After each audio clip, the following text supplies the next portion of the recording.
years old, 4 kids. Then I stayed home with them. I have for the last, my oldest 16, so I've been a stay-at-home mom for the last 16 years. I have recently begun to become a working artist. So when did you throw that into the mix? I started, well, it started kind of, it was a gradual. I have one of my, I say middle children, I have twins in the middle, and one of them was diagnosed with leukemia in 2012. Okay. So we became a St. Jude family, basically, and so we lived in Memphis for several months. She went through the whole cancer treatment, 3 years of just nonstop doctors, Yes. you know, chemo every day, you know, for the whole of the trial period. And during that, I had a lot of time to wait, so I started art journaling. I found an artist on YouTube or something when I was sitting around, and I can do that. That'll give me something to do, and it's portable, and so I started doing that, and that just kind of went when she went through remission, and we got towards the end of treatment, and we were home more.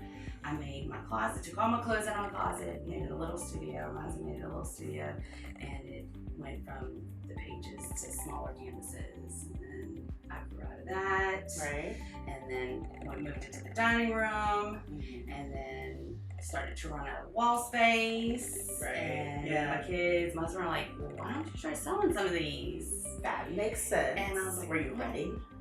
I never really thought about it. Okay. Like, it never really crossed my mind. And so I was like, well, I guess I could. And, you know, people would ask if we're just friends, are you selling your pieces? Yeah. Well, I mean, if you don't mind, sure, why not? I mean, I kind of am running out of walls, you know. Right. No, this is a logical stretch. Yeah, so then I started looking to the website thing. That was extremely overwhelming, hated it. So I gave that up for a little bit. And then someone mentioned showing my work, trying to find people, places to show it. And honestly, I did Raw in New Orleans. So what's that? They contacted me just saying that looking for Louisiana, local people to showcase their art, sell so many tickets.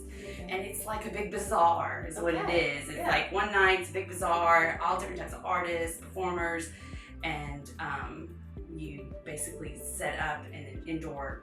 I mean, it was really neat. It was, I sold a painting that night. Talked to a lot of people, So and I was like, okay, I'm still alive. I spoke to people about my art and didn't, have a heart attack, pass out or anything.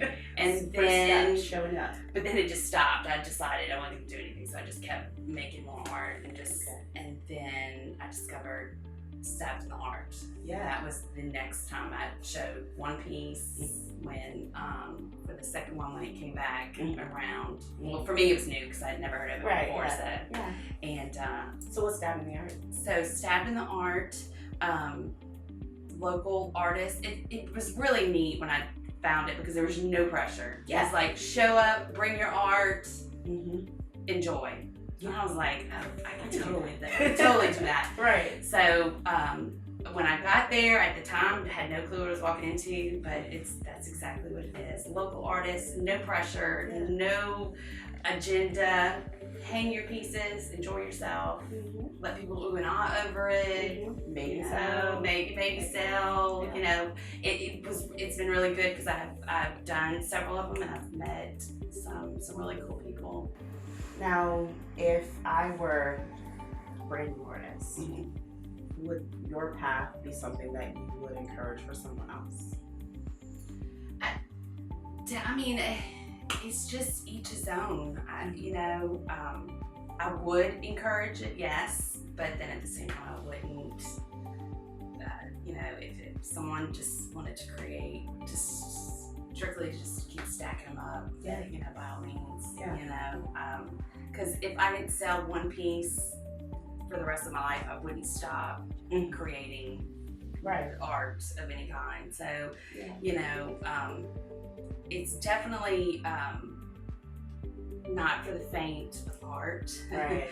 You know, So what kind of lessons have you learned along the way? I feel like becoming a working artist is almost like going into Alice in Wonderland. You know, it's, you know, you go and there's all this awesome stuff to look at, and then they're like, you know, here's a plate of cookies. One might say, oh, entrepreneur, this is great. Yeah. And become a solo artist, do the exhibit and sell and your website. Yeah, all these different things. And you're like, okay. And then you go from tall to short to this is awesome to this is horrible. You know, it took me a long time to say I'm an artist. Like just admitting that that's, you know, feeling like I earned the right to say that. It still feels weird. You know, I remember the first time I was introduced by Kelsey Livingston at the council. She has some of my pieces on display at the courthouse, and she was introducing me to all the people in the meeting room, and she was like, "This is the artist," and she looked over at me, and I was like, I had tears in my eyes. She's like, "Are you okay?" I'm like, "It's the first time I was ever introduced as an artist." Yeah, like have a magic moment. Like, that was so cool. Do it again. You know? It's validation. Yeah, it was really cool. But you know, people don't. It's you don't want to like. You know, they're awed by your work. They love it, or they don't, whatever. But when they're into you, want to be like, oh, this is so hard, and you know, you don't want to. You want to make it sound whimsical. Being an artist is great. It is, and it's got a sexy element to it. It's fun and light and whimsical, and also heavy and depressing and awful. Yes, but it's just a lot of hours. You know, it's a lot of hours put into it. A lot of thinking hours. So how do you know when a work of art is finished? You know, I'd say I feel it. Oh, it's done, and then do you walk away? Do you put it away? That's an issue, definitely. I get to a point where I said I'm gonna live with it where it is. Okay. And if I come back the next day or a couple of days later and I still can't see anything else to do with it, then it's done. But I am known for even going as far as resining a piece, it curing and everything, and then deciding this is not it. Sanding it down. A lot of my paintings have several paintings underneath because I've said, oh, I'm gonna tweak this, and I have gone completely new. And I've gone way too far, and I just gotta repaint it. You know, and I've been known to just gesso the whole thing out and just start all over. So I bring paintings to markets and shows, and I'm known to come home and repaint them because I just didn't. I looked at it the whole time I was at market, and I couldn't stand it, so I had to redo it. So I've lived with this for too long. It's not the right. So I don't know if it's ever done. I don't know if there's ever that point. How would you describe color to someone who doesn't see color, or someone who's blind? Maybe a specific. What's the cerulean that you experience? So, color to me is like if I'm approaching a painting or even walking into I could be in the car, and it's really color to me is sound, it's response, it's it's experience. The way that it's how I feel, how I don't feel, it's emotion more than a tangible thing, even though it is tangible. I mean, but if someone couldn't see those colors, I could pick a painting and tell you exactly how I felt when I painted that picture, to give you a feel of what the colors would be. I have a piece that has tons of color in it, just vibrant and full, and the title of it's called Colorful Scars.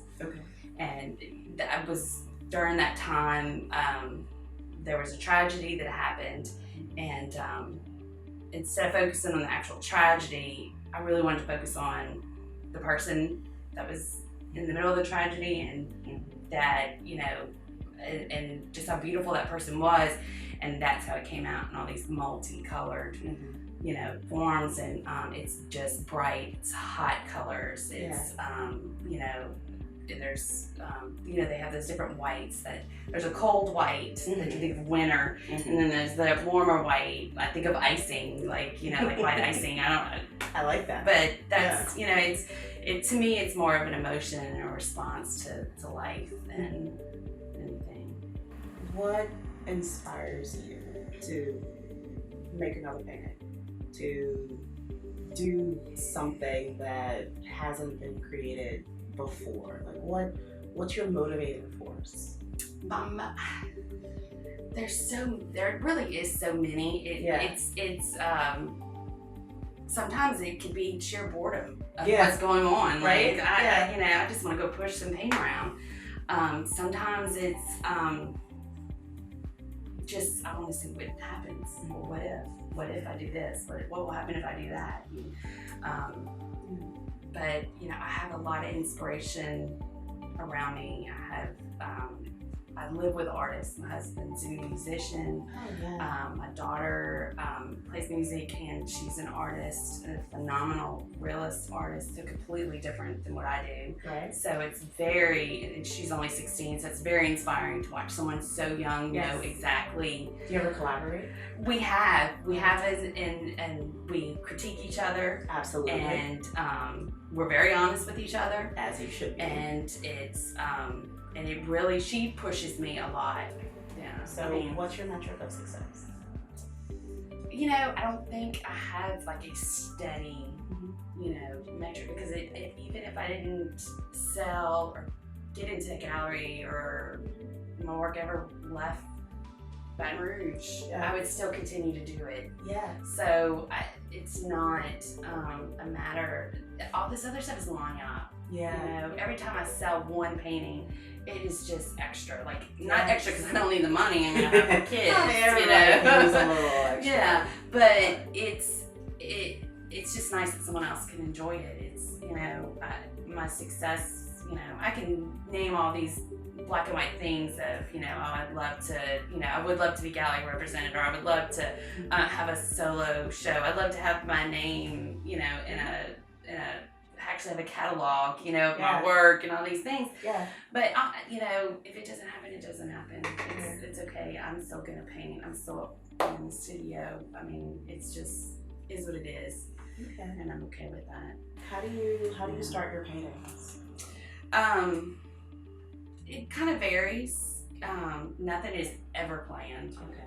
I never, literally nothing's ever planned. The only thing I might do beforehand is pick 2 or 3 colors. Okay. And I am very one decision at a time. Got it. Pour this. Yeah. Okay, what next? Yeah. Mark, draw a line through this. Okay, what next? I don't try to make all of the decisions first. Yeah. Yeah. And just come in organically. Yes. Very just intuitive. Just feel it, and sometimes it makes for awesome paintings, and sometimes they're hideous.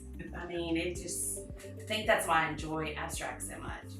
I have no clue what's gonna happen. Like, literally, just sometimes it works out so great in my head. I mean, it's like, oh, this is the one that everybody's gonna know me for. Right. And then it's face the wall for months because it was just a horrible mess.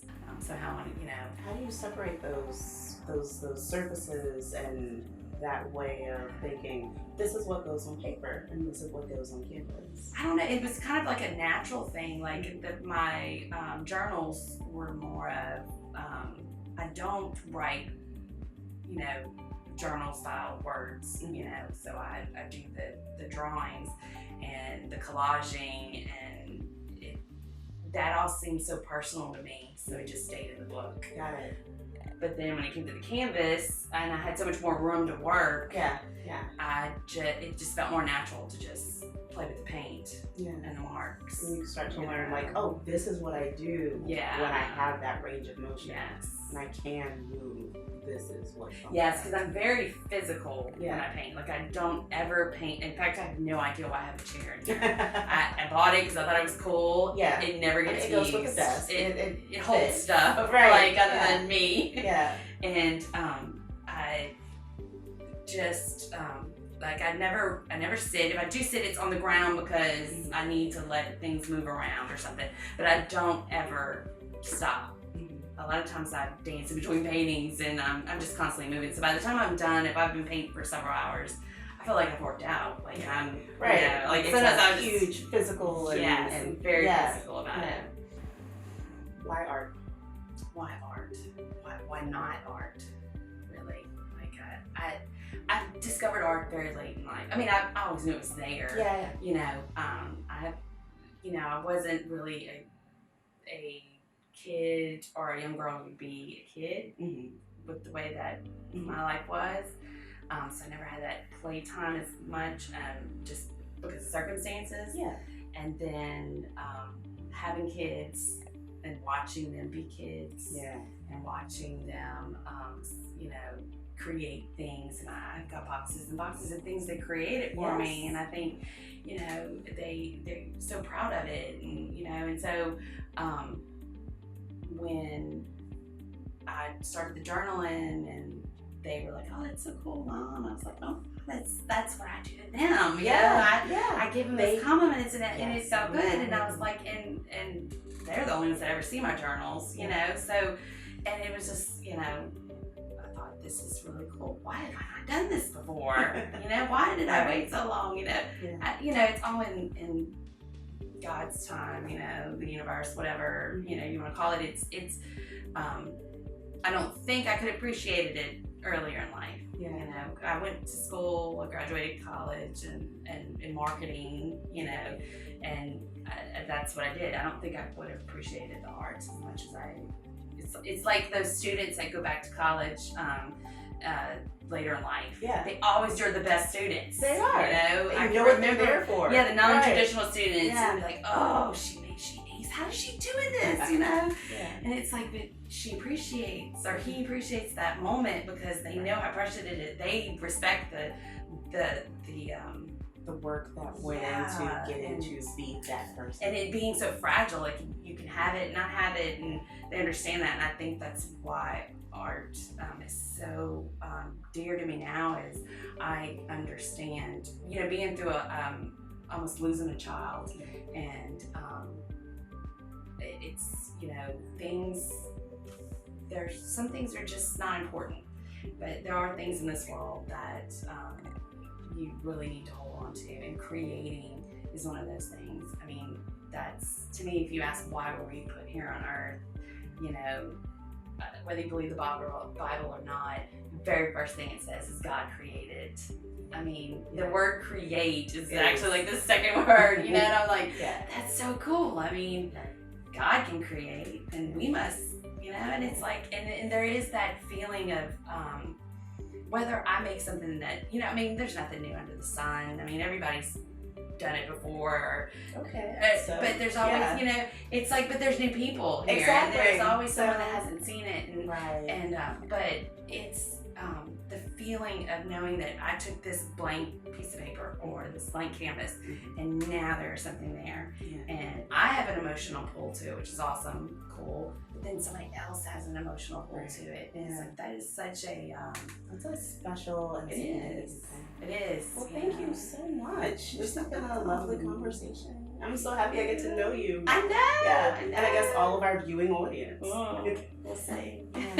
Well, thank you. Thank you. I enjoyed it.